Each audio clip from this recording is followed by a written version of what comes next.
here. And today we're going to be doing the ultimate ranking video of all the seasons in NBA 2K21 My Team. I'm going to be playing a game of domination in the background. Don't pay attention to that. I might edit it out for the actual video, though. I'm not sure. But anyways, this is something that I have a feeling a lot of people are going to do. So we're going to go ahead and beat them. I know we're only a few days into Season 9, but, I could kind of see that, there's not much that's going to happen now in the next 2 weeks that we can't really predict. So, yeah, we're going to be ranking them from worst to best, and we're going to be doing it based off 3 pieces of criteria. The first is going to be the overall theme of the season, the theme, the name, as well as, so that sort of thing. What kind of made the season unique and how it brought people into the game.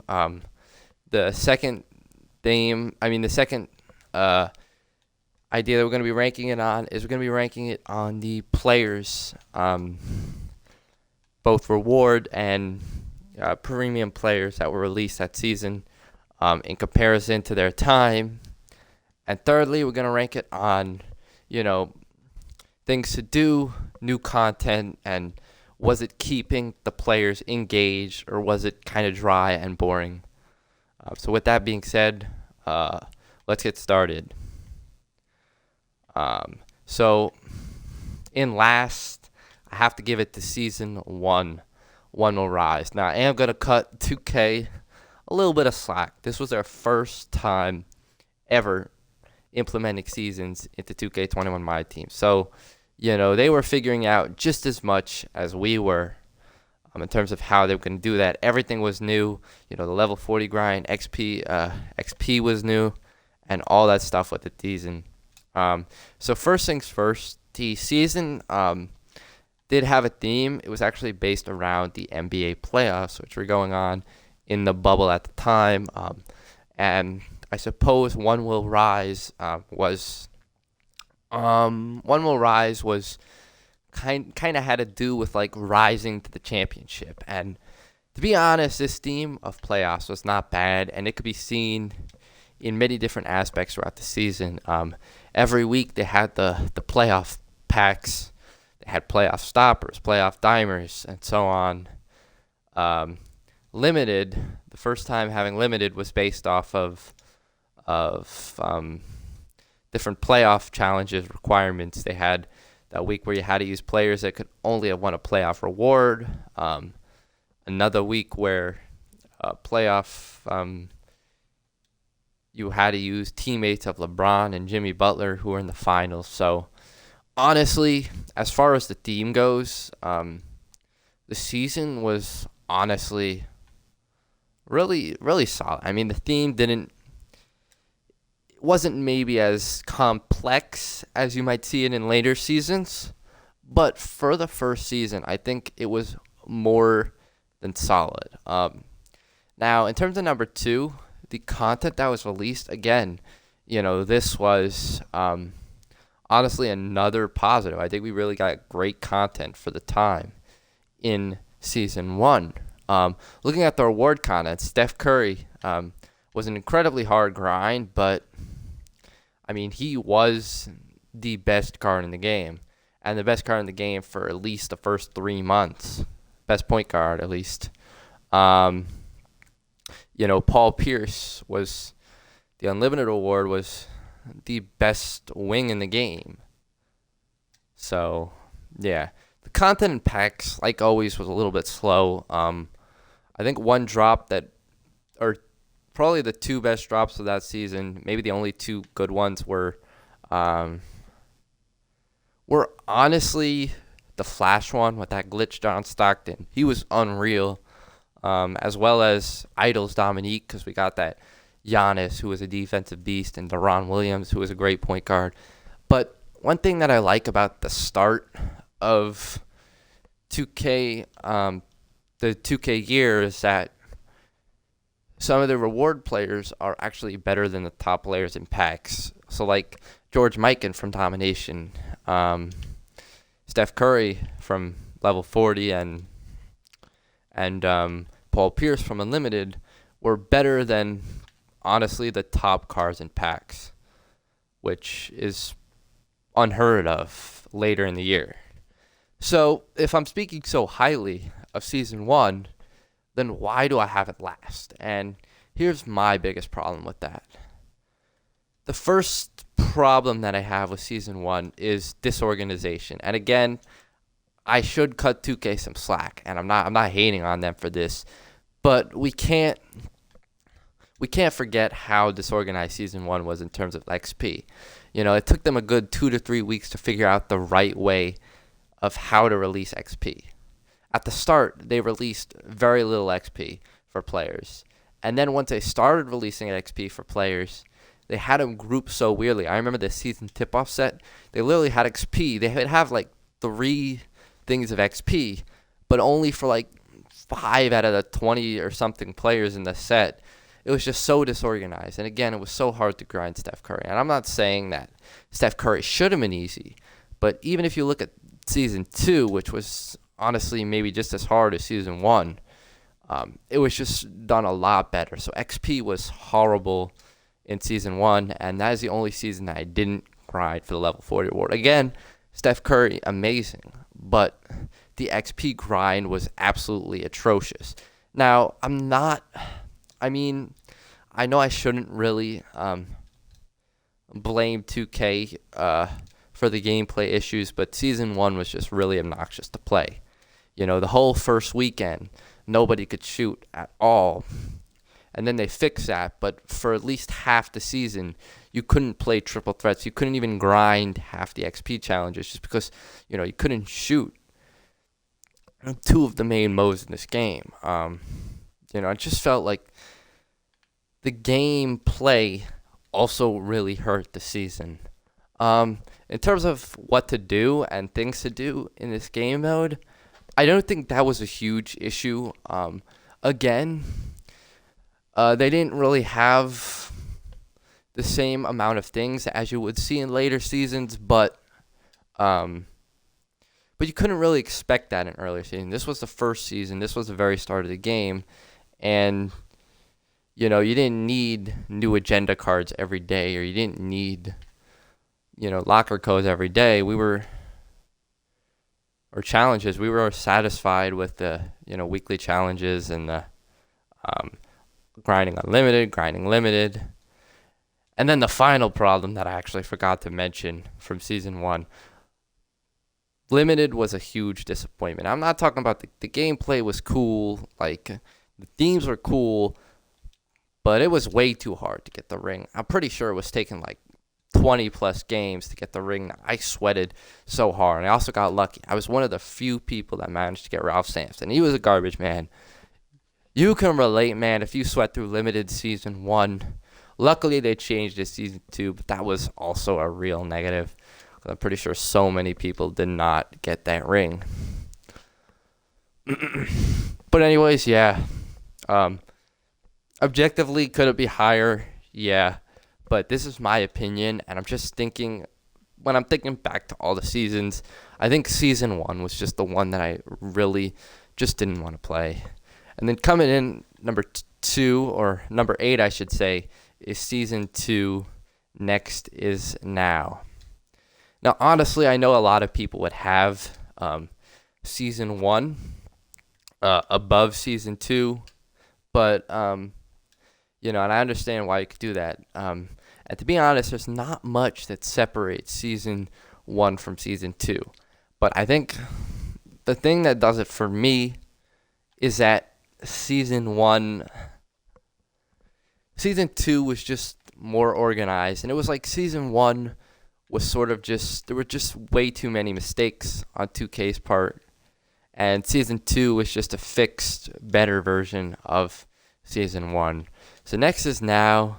Looking back at the theme, again, sort of like Season 1, it was a solid theme, not overused, but it was fine. Next is Now, obviously looking at, the draft, and this was obviously a big bonus, I feel, to the season.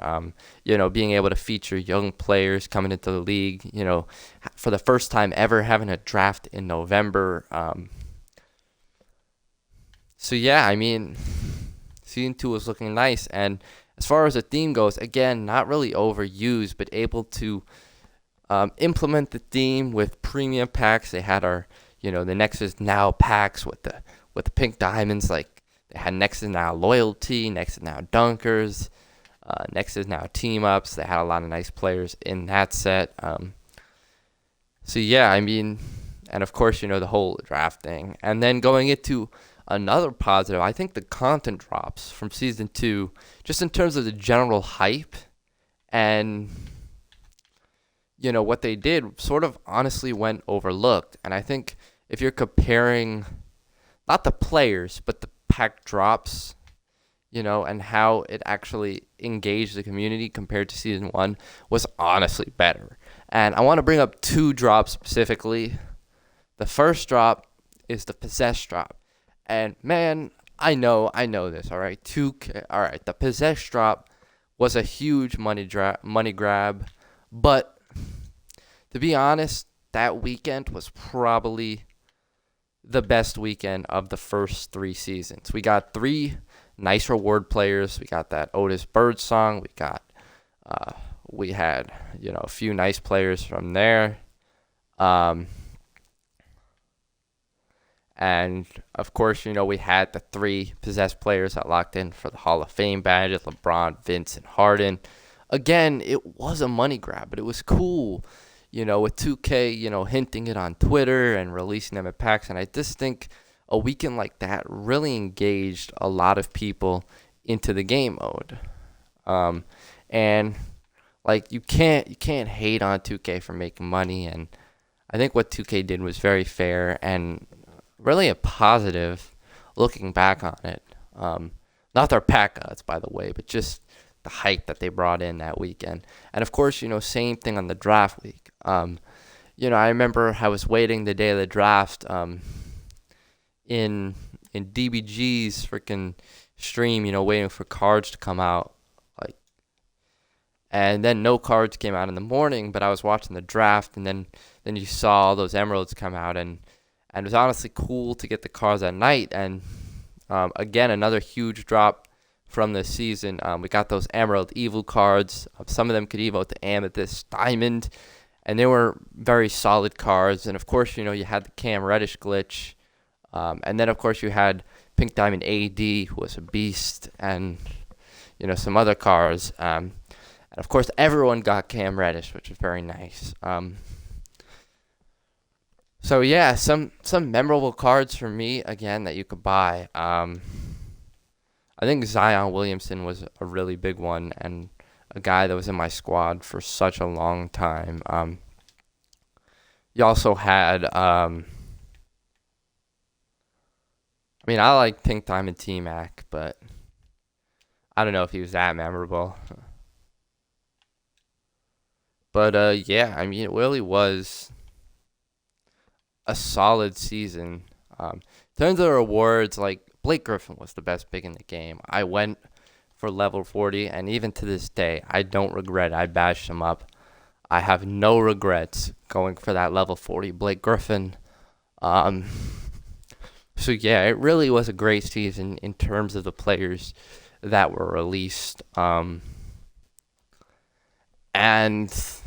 finally, was there stuff to keep you involved? What were the unique game modes?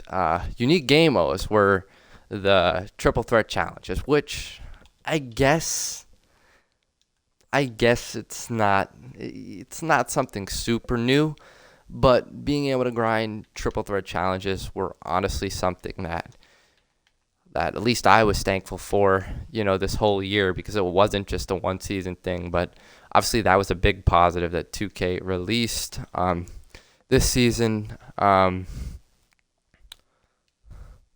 Additionally,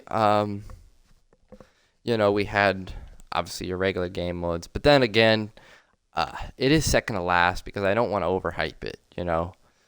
There were season 2 was honestly a better version of season 1, But at the end of the day, we didn't really have anything more than season one. Um, you know, again, we didn't really expect it at the time, but like it's still early year 2K. It's kind of in a dead part of the year, but I think it was just better than 2K21. They got their XP down. It was just a lot better.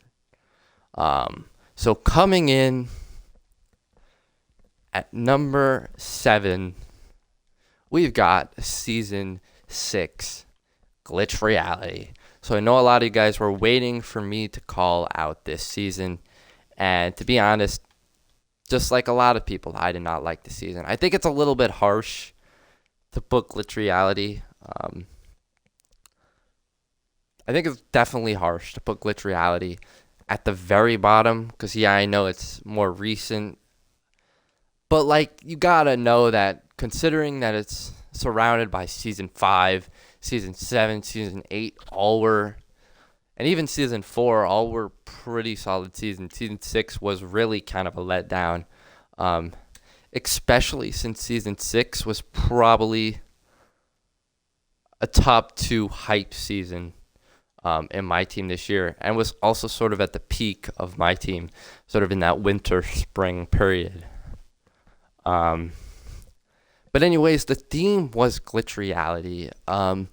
So this honestly meant a lot of weird things and happening on my team, different, kind of crazy. And this was obviously taken a few ways. It can mean like players doing things that they can't do in real life, which I'll get to when I do the pack drops. It also kind of became a theme of mysteries, detective, mystery, that kind of solving. Which I gotta be honest was pretty cool. And, looking back on the theme, I don't think the whole mystery thing was bad. It was a great idea. It just was more irrelevant and honestly not really worthwhile. Because, yeah, the mysteries didn't really mean that stuff. So one thing with Season 6, if you guys remember, we would get, a player each week, and, you could solve a bunch of clues, and you could figure out who the player was. But what's the point? Like, it's just going to be revealed on Friday. It has nothing to do with whether you get him or not. You just have to, you just can kind of just do the XP and end up getting the card. You don't need to actually solve anything. There was the whole Tai Lu thing in Season 6, which honestly I think it was pretty cool. I guess if you got him. But even so, I don't think Tai Lu was really that worth it. I mean, yeah, you could get JR right away, but it's not like JR was great.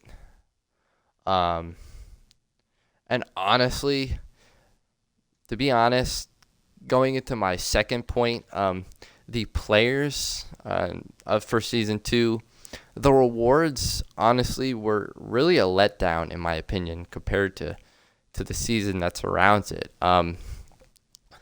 The free rewards, J.R. Smith was a top shooting guard, but considering that the past 5 seasons had the best players at their position when they came out or when they were available, to J.R. Smith, who was a top 10 shooting guard in the game, was honestly a disappointment, especially since he was a lot longer than the level 40 grind for Season 5. The unlimited reward, Michael Redd, he was okay, but not worth it. The limited grind, Rashard Lewis, was definitely not worth it. Not even a great card. There just weren't really too many great rewards. Mel Daniels, we had domination that season. Mel Daniels was okay, and I'll talk about that in a second. And then some of the pack drops. The pack drops were were pretty nice. But again, one of the things I'll say is, what's the point of buying packs and getting these premium players if there just isn't really motivation to actually play with them? But we did have some nice pack drops.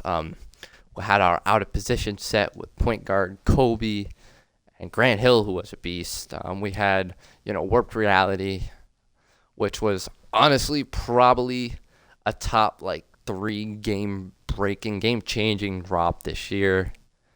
We also had 2 idols drops that honestly was kind of a mood kill.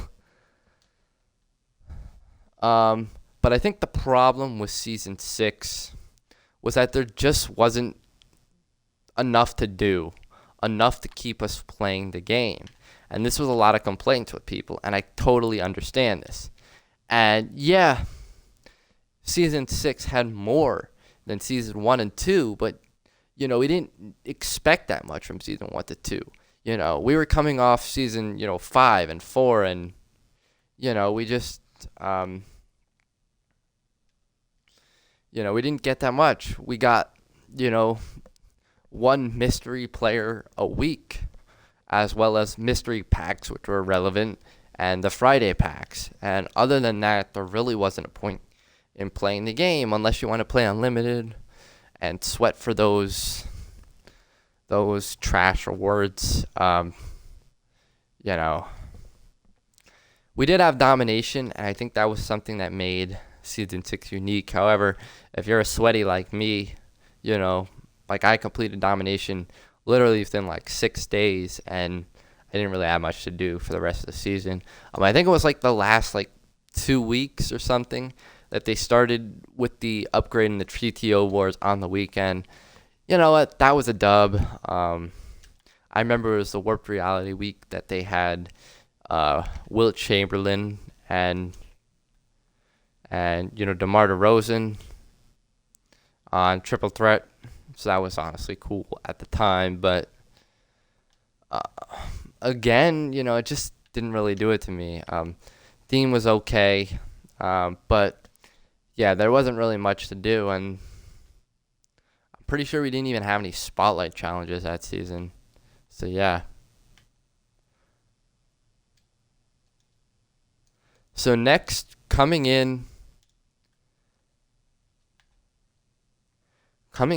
at number, 9? All right, so coming in at number 6, we have Season 9. Now, I'm not going to spend too much time on this one because it's only been a few days. But no matter what 2K does over the next few weeks, I am confident that this season will not get any better. And let me make something clear. It's not bad, and it's not something that 2K has done. It just has to do with the time of the year. And it's simply because it is so late in the year and everyone's focused on, 2K22, nobody really wants to grind this game. People might play this game occasionally, just have fun. Nobody's going to go out of their way for cars. Nobody's going to get too hyped at any of these cars. And the biggest problem with that is that, honestly, all these cards play the same. All these cards are goated. There's no reason to buy cards and packs anymore. If you already have a GOAT squad, I can guarantee you, you will not need to buy anyone this season. You will not need to grind for anyone this season. And to be honest, no matter what 2K does, there's really no point in playing the game. So I'm not even going to go over the players. I'm not really going to do any of that because, it's just the end of the year and it's kind of just too late. Now, if 2K was a little bit slower with their content drops and maybe we're releasing the first invincible cards, or not even invincible cards, the elite demi cards, some of them this season. Like maybe they released Invincible Bowl, Invincible Taco, Invincible Yao this season. There'd be a little purpose in it, but I just don't really see 2K releasing any cards this season that are worth it. In terms of the game modes, I think the 3-week season is going to be nice. And with Domination, Unlimited, Limited, I think there'll be more than enough to do to keep people busy. I think um, the theme Out of This World is nice. They had the whole Space Jam packs. We got the hyperdrive, which I'm not really sure what that's supposed to be, but it sounds cool. But it is what it is. At the end of the day, it's just 2K is just kind of dead, and it probably will be dead till 2K22. But anyways, that is why season number 9 is coming in at number 6. So at number 5, we've got season 4.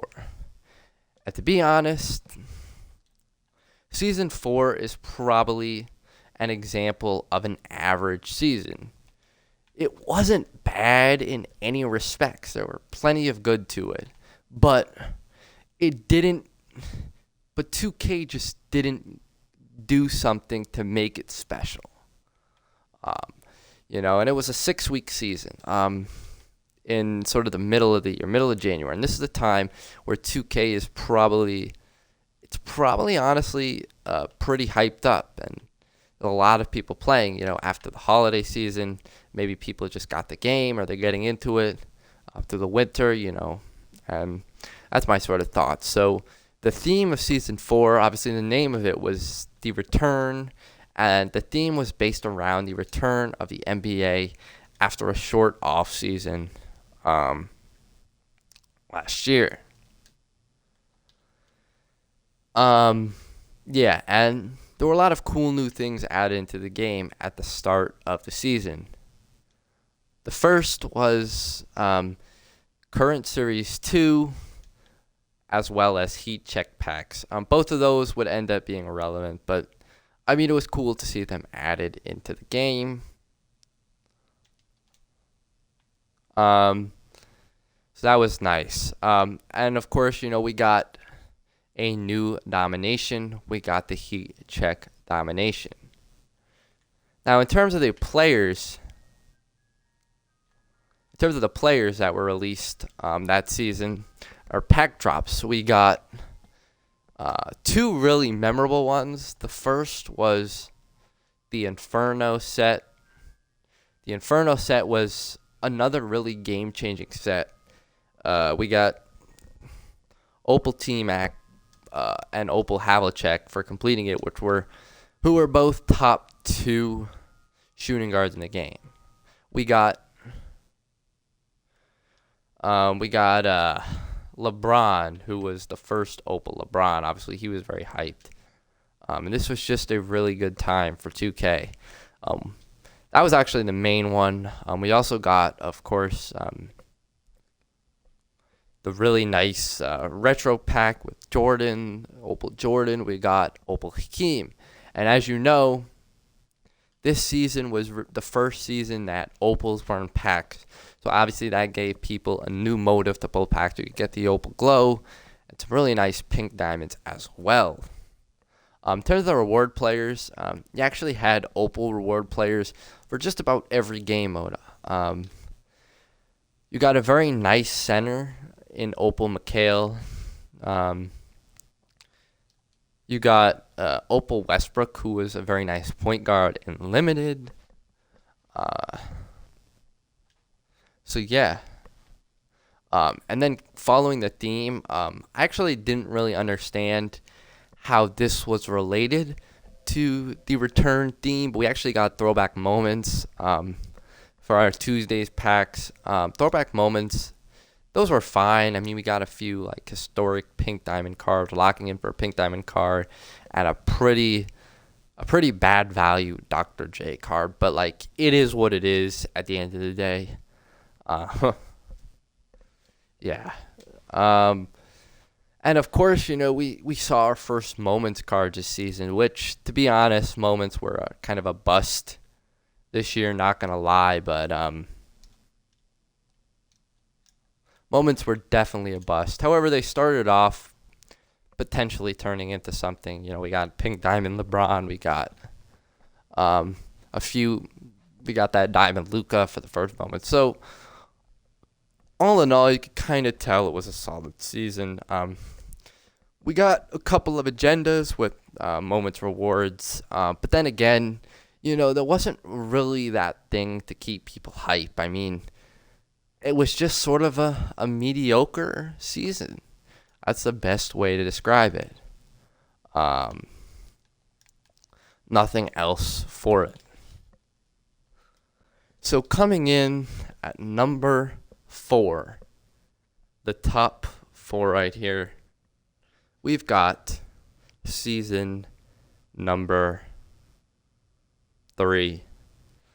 All right, so season number 3, Season of Giving, was a big step up from season 1 and 2. I'll say that. It was a big step up from sort of that base season format that we got in season 1 and 2. The theme of it was, the title of it was Season of Giving, and it was Christmas themed, holiday themed. Of course, it lasted from Thanksgiving through till the New Year. So, of course, it was Christmas themed, and that was a plus. And it was very much implemented in a lot of ways into the game mode. There were a lot of unique things about Season 3, and I think it really helped make it a good season. The first was, the first thing about it was that we saw the first opals in the game that season, with the exception, of course, of Elgin Baylor. We had Dwayne Wade as a level 40 reward. We had some nice reward cards. We had the Opal Baron Davis, who I'll talk about in a second, and of course the Opal Wilt for collecting the premium set, and of course the Idols reward, who would be Opal Chris Webber. So I think one thing that really made the season unique was the Baron Davis collection, and everyone was hyped about getting Galaxy Opal Baron Davis, but 2K kept how to get it pretty low key, and to be honest, this was a positive, I would say. And we were lucky enough to actually keep up with him and get him the day that he came out. And a lot of people were worried that he was going to be extremely hard to get, but you know what? If you did what you had to do, you played limited those weekends, you got Mo Pete. If you typed in the locker code, you got Iverson and Ja. You did the agendas, you get Iman. So, and you could get Baron Davis. As a whole, I think Baron Davis was a bit overhyped and a little bit disappointing, but it was nice to get that free opal. Dwayne Wade was the best card in the game, in my opinion. And, of course, we had a beast. In terms of some of the pack drops, I won't forget the first retro, the hype that we got. You couldn't even believe it was real, getting old cards. Rest in peace, by the way, to retro. I thought we would have gotten at least 2 more after that last one, but you know what? It is what it is. But yeah, for that first ever retro drop of Pink Diamond Paul George, it really kind of took us by storm. Of course, Kobe was an elite drop as well. It was nice to get. I'm pretty sure it was there was the clutch one, but he was the first elite Kobe Bryant into the game, and him and D Wade were the best 2 guards. So yeah, those are just some memorable drops from the year. I think because it was the holiday season, there were a lot of people playing the game, a lot of casuals, and just a lot of people testing out the game. So I think that was good. And, adding on to the theme, we did have the Season of Giving packs, which were honestly a plus. Yeah, Wilt Chamberlain and those Pink Diamond cards were pretty bad value, but it was cool to get packs on different days of the week rather than just the same old Tuesday packs. You could get a drop with a Pink Diamond card. I think it was every 4 days. So you were getting packs on a Saturday, on a Monday, on a Thursday, and I think that just added a little bit of excitement. None of those cards were really any special, and Will Chamberlain just he wasn't really worth it, but you know what, it was cool. And of course, you had the end of Idols, which was still hyped. So part of the Baron Davis grind kind of kept you playing the game. We saw some agendas for like Amethyst, Drew Holiday, and different moments agendas, as well as we saw, the spotlight challenges, which you grinded different Amethyst players for Diamond, Vladi Divac, and of course, it seemed like everything you were grinding kind of led up to that Baron Davis. So one thing that I really did like about Season 3 in that respect was that everything you were grinding had that purpose. You had a reason to play limited that weekend. You had a reason to grind out these agendas, and I think that was honestly a plus, at least in my opinion. So yeah, I think that's pretty much it for Season 3, and I think it was a very solid season because the players that were released in packs were nice. The rewards were way better than Season 1, 2, to say that. Or there was more of them. Maybe Season 1 was better in some ways, but there was definitely more of them, and Season 3 was a lot more hype than Season 1 and 2. Again, not as good as the next 3, so Season 3 is still at number 4, but it was a great season. It really was a great season.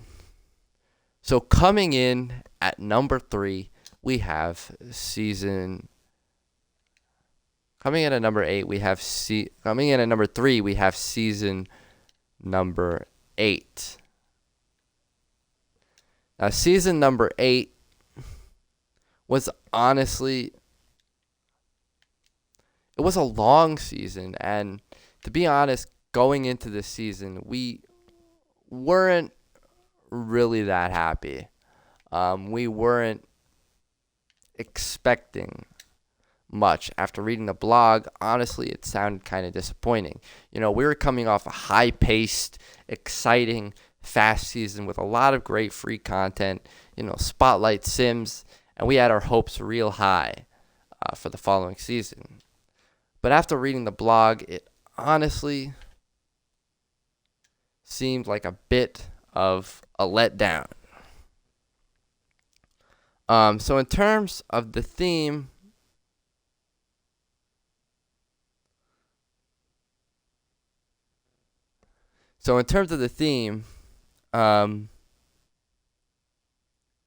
Trial of Champions. Sorry, I was just looking up the name.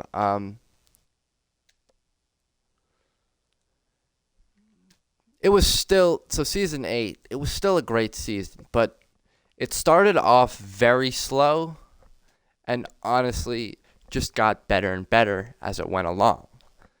So the theme of Season 8, Trial of Champions, was supposed to be about the NBA playoffs and NBA finals, and I honestly didn't really like this much. It just seemed like a repeat of Season 1, and right from reading the blog with the whole Trial of Champions and those cards and using the cards, scoring points with different Amethyst players, it just seemed, again, irrelevant. Like, what is the point of using Amethyst cards? Like, it just didn't really seem worth it. And, there didn't really seem to be a new game mode, and there just didn't really seem to be much reason to be excited for Season 8. Now, in terms of the players and rewards, I will say that Season 8 rewards were nice for the most part, but we're sort of, being right before Season 9. We're already kind of at that stage where, we already had a lot of great cards that could do everything. Now, Season 8 was pretty long, so it was definitely a big difference from the start of the season where we had like 4 or 5 Invincibles to like the end of the season where we had like 25 to 30 Invincibles and so many Elite Dark Matters. But you could kind of see that. But I mean, Luka Doncic, he's honestly my favorite card in the game for grinding level 40. Blake, obviously that extra level 40 grind was very nice. Blake is a great card as well. Unlimited, yeah, I mean, I feel like they don't really want us to play Unlimited because Drazen Petrovic was by far the worst Unlimited reward. Moses Malone was nice. So yeah, that was a good thing with season number 8. The pack drops again at this point in the year. By the time of season 8, all pack drops were super elite, releasing huge amounts of dark matter, invincible OP cards, and every season 8 drop just seemed to outdo itself. A few that stand out to me, the first, obviously the Splash Zone set. I'm pretty sure we saw like 6 Invincibles, including Invincible Bowl, which was the first lock-in set that we had seen since Inferno. We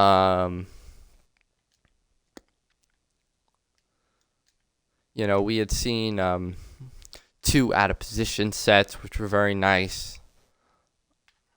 We'd seen just about every Invincible card from Yao Ming, Paul George, to LeBron, to KD.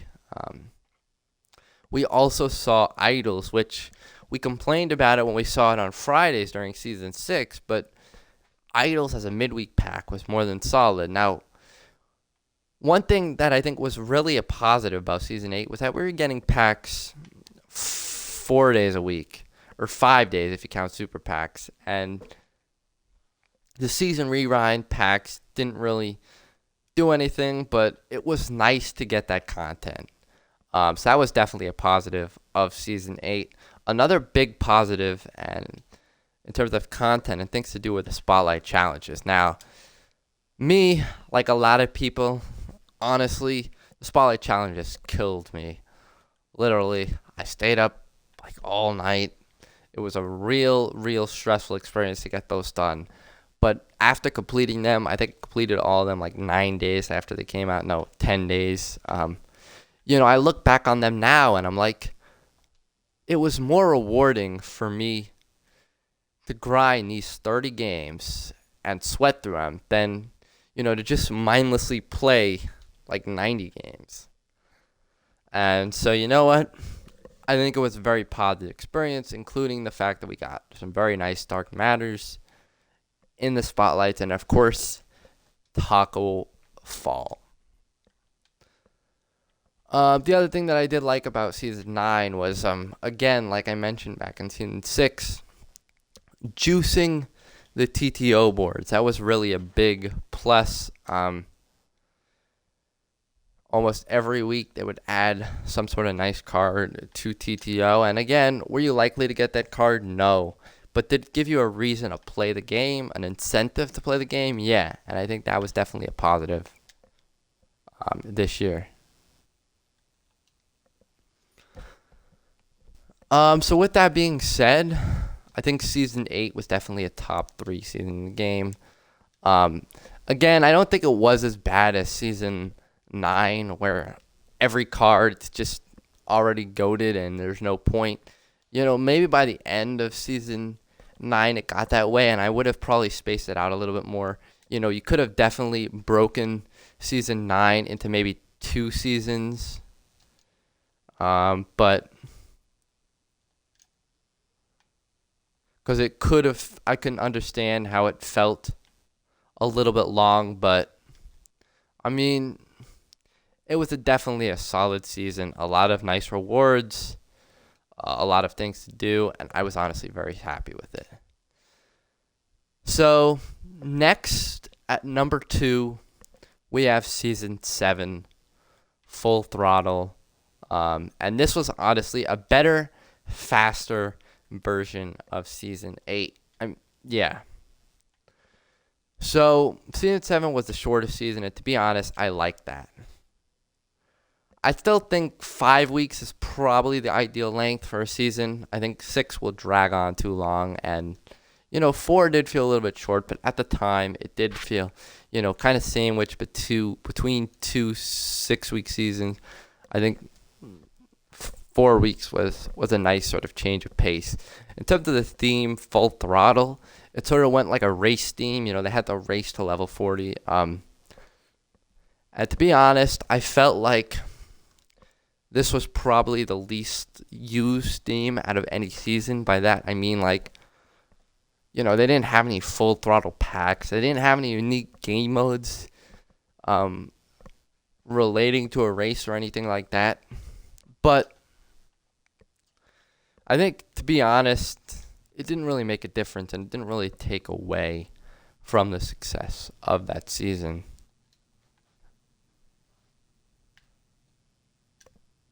So, yeah, that's sort of my take on it.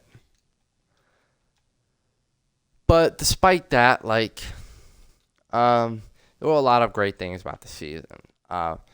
We got a lot of nice rewards and packs. But before that, I just want to say, like, this season had the most content, both free and premium. Yeah, Season 8 had more packs, but just the balance between packs and reward contents was absolutely insane.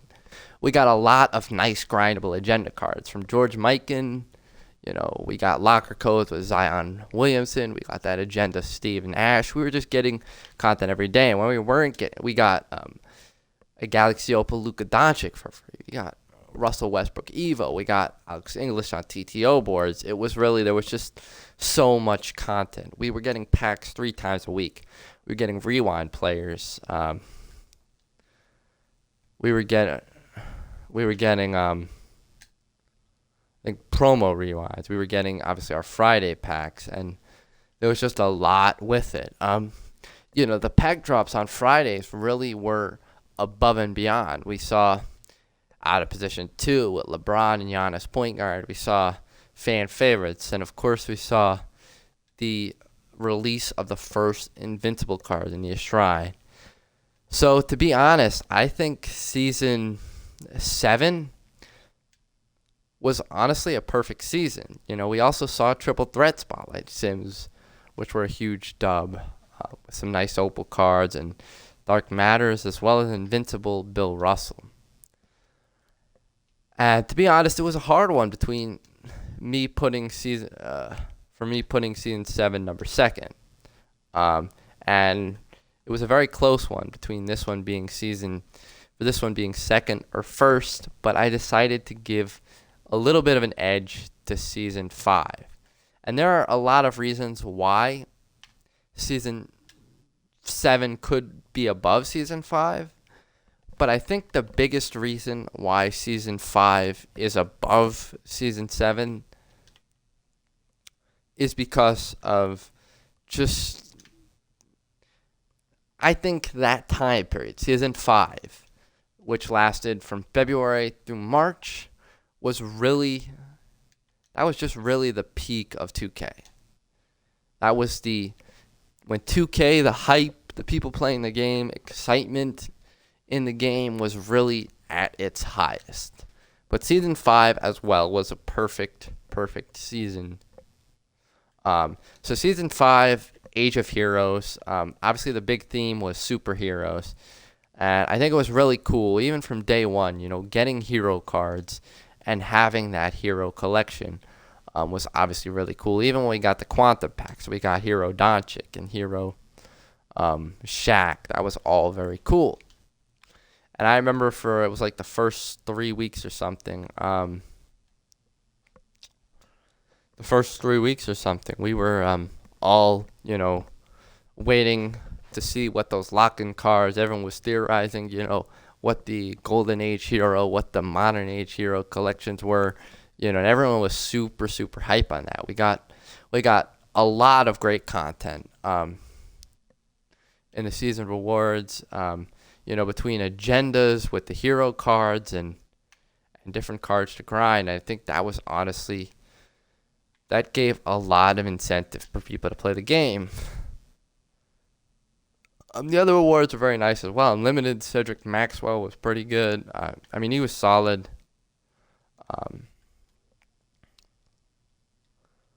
Limited was okay. Pau Gasol, but yeah, I just think the hero that was definitely the best theme, and 2K really brought in a lot of people. Now I'm gonna say this right now, it was a disappointment to see that coaches were that big reward, that final reward for locking in those collections, and it was horrible value, and it did disappoint a lot of people, but to be honest, I just don't think that takes away from how great of a season that was. And if there was one season that you could kind of say was the peak of 2K21 My Team, it would be this season. And of course, one thing I can't forget was spotlights. We got Opal John Wall, Opal Wes Unseld, and Opal Brandon Roy, as well as the first Spotlight Sims. And of course, we saw the first Dark Matters in packs with Dark Matter Zion and MJ in the Pantheon packs. And I'm going to say this right now. That day when they added MJ and Zion was probably the single most hyped day of this year in terms of regular pack drops that are not the start of the season. Like, there are a few that were really hyped, Inferno was really a big one. Warped Reality was a big one, but that was the single most hyped game-changing packs. It was absolutely insane that day. And the addition of Dark Matters in packs for the first time were more hyped than both the addition of Galaxy Opals, the addition of Invincibles, and I guess, the addition of Go Cards. It really, really was the peak of My Team, and I just think with Season 5 taking place in February, March, and Season 7 taking place in May, I just think more people were engaged in the game at that time than not. And of course, the hero cards and collection were really cool, unique, and an exciting addition for the game. Okay, so that is my ultimate season ranking list. I definitely missed some stuff. I probably made a few mistakes, and I know this was definitely disorganized. But if you stuck around, I thank you guys for watching this video. And yeah, leave your thoughts, your rankings in the comments. Give a like, and please subscribe for more My Team content. Thank you.